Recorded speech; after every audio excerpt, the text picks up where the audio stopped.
Shalom, shalom. Irmão Wesley aqui para mais um estudo interessante no nosso canal, Restaurando as Raízes Judaicas da Fé. E o tema hoje é: quem guarda a lei, a Torá, deve guardar todos os 613 mandamentos? Bom, vamos lá. A afirmação de que quem guarda a Torá precisa obrigatoriamente cumprir os 613 mandamentos geralmente ignora o próprio contexto da Torá, da história de Israel e da literatura da sabedoria hebraica antiga. A ideia parece lógica à primeira vista, mas não corresponde nem à realidade bíblica nem à prática histórica do povo de Israel. Primeiramente, os 613 mandamentos nunca foram destinados a serem cumpridos integralmente por um único indivíduo.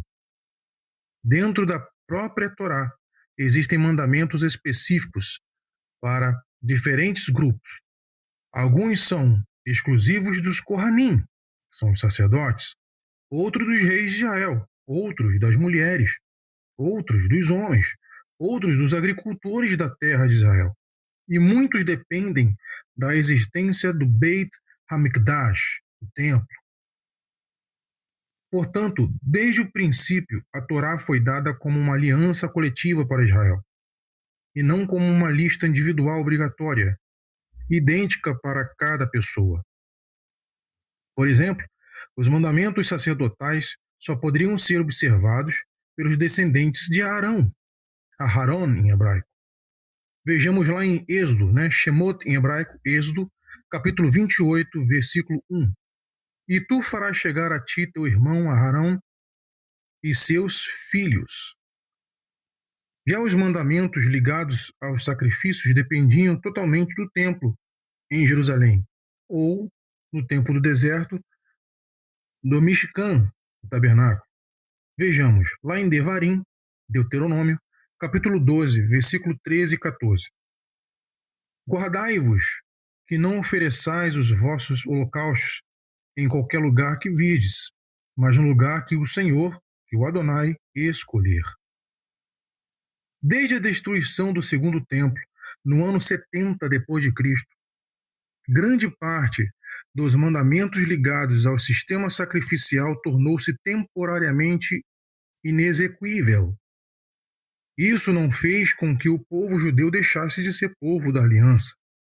Pelo contrário, o judaísmo reorganizou sua prática em torno da oração, da teshuvá, que significa arrependimento em hebraico, das mitzvot, que são mandamentos, significa mandamentos possíveis, e do estudo da Torá.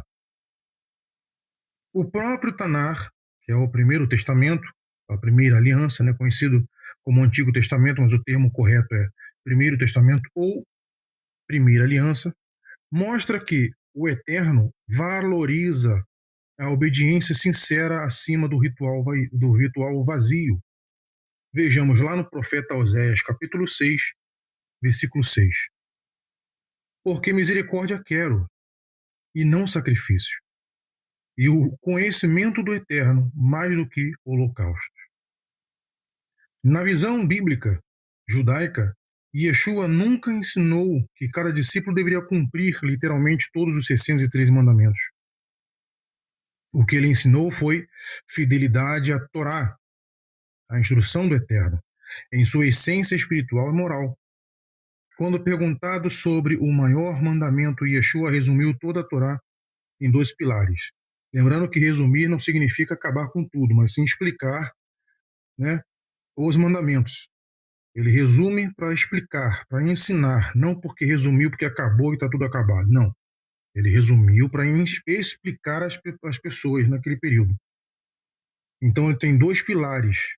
Ele resumiu a Torá em 2 pilares. Não é que só existe 2 pilares, é que ele resumiu a Torá em 2 pilares para ficar mais fácil de se compreender. Então ele foi lá e disse assim, Deuteronômio capítulo 6, verso 5, Amarás o Eterno teu Elohim de todo o teu coração. Isso está no Shema Israel, Deuteronômio capítulo 6, verso 4 e verso 5. Olha lá. E amarás o teu próximo como a ti mesmo. Está onde? Levítico capítulo 19, verso 18. Então Yeshua não criou nada, ele apenas ensinou resumindo, ele só resumiu o que significa guardar a lei do Eterno. O termo correto é Torá, né? A instrução.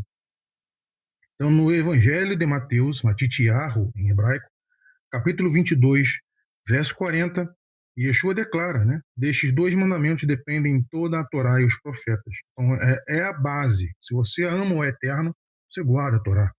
Se você ama o próximo, você guarda a Torá. Você busca aprender, porque a Torá é isso, é para amar o Eterno e o próximo, entender, as pessoas entenderem isso, viverem isso. Só isso. Isso demonstra que existe uma hierarquia e um eixo interpretativo dentro da própria Torá. Nem todos os mandamentos possuem o mesmo peso ou aplicação universal. Uma coisa curiosa isso. Por quê? Porque existem mandamentos específicos no sentido de que o peso que ele dá é diferente do outro. Então, se alguém faz por exemplo, comete uma infração de furto, ele vai receber a sua consequência, né? Mas diferente do que aquele que é um psicopata e faz uma coisa pior ainda do que furtar. As duas coisas são muito ruins, mas existe um peso ali de consequência. Então, existem mandamentos específicos também nisso, e mandamentos específicos nessa situação. Compreende? Então, existem essas questões também muito importantes. Além disso, o Concílio de Jerusalém, em Atos dos Apóstolos, capítulo 15, refuta diretamente a ideia de exigir a totalidade da observância judaica dos gentios recém-convertidos. Os emissários, né, os apóstolos, decidiram não impor sobre os não-judeus um julgo completamente, né, completo imediatamente. Ou seja, os apóstolos se reuniram lá em Atos 15, o único concílio verdadeiro, concílio de Jerusalém, único, primeiro e único, que eles fizeram lá em Atos dos Apóstolos, capítulo 15. E lá estava Tiago, estava todo mundo lá. Tiago, Pedro, todo mundo. E eles se reuniram para dizer essas questões. Não vamos colocar, o próprio Tiago disse isso, não vamos colocar muita coisa para eles no momento. Para quem? Para os gentios que estavam se convertendo. Então a gente não pode colocar a Torá totalmente para eles agora. Eles vão aprendendo isso a cada Shabat. Está no texto isso, meus irmãos. É só nós lermos. Só ler. Lá está escrito, Moisés é ensinado. Por que fala Moisés? É um sinônimo de alguém que recebeu ele, porque Moisés é que recebeu a Torá, meus irmãos. Não é porque Moisés criou a Torá, não, é porque ele recebeu. Aquilo dá uma forma das pessoas entenderem. Então, por isso que, né, o apóstolo Tiago fala isso, porque Moisés é ensinado todo o Shabat. Então, todo o Shabat, os gentios crentes naquele período iriam aprender a Torá a cada Shabat, outros mandamentos a cada Shabat. É uma vida, é uma caminhada. Viver Torá é uma caminhada, meus irmãos. É simples isso, né? Então, está lá em Atos capítulo 15, verso 28. Olha o que está escrito. Pareceu bem ao Espírito Santo, ao Espírito do Eterno, e a nós não vos impor maior encargo. Então, tá vendo? Então, Tiago fala isso, para não colocar tanta coisa para os gentios que estavam se convertendo agora. A cultura deles era outra, eles agora estavam vivendo uma outra cultura, por amor ao Eterno. Então, estavam aprendendo Shema, estavam aprendendo o que é Shabat, estavam aprendendo o que significa Torá, estavam aprendendo a cada Shabat. Entende? Foram dadas apenas instruções iniciais, instruções iniciais, essenciais, relacionadas à idolatria, imoralidade sexual e pureza ritual, mínima para a convivência comunitária. Uma coisa simples, meus irmãos. Então, esses eram os 4 primeiros mandamentos deles, né? Mas não só aqueles, tinha os 10 também, eles estavam aprendendo. Os irmãos entendem? Então, um povo que vivia uma cultura totalmente idólatra, cheia de imoralidade sexual, rituais sexuais, se alimentavam de animais que traziam doenças.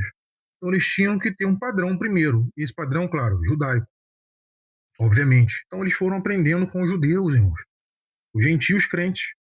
Simples isso. Muito simples, né?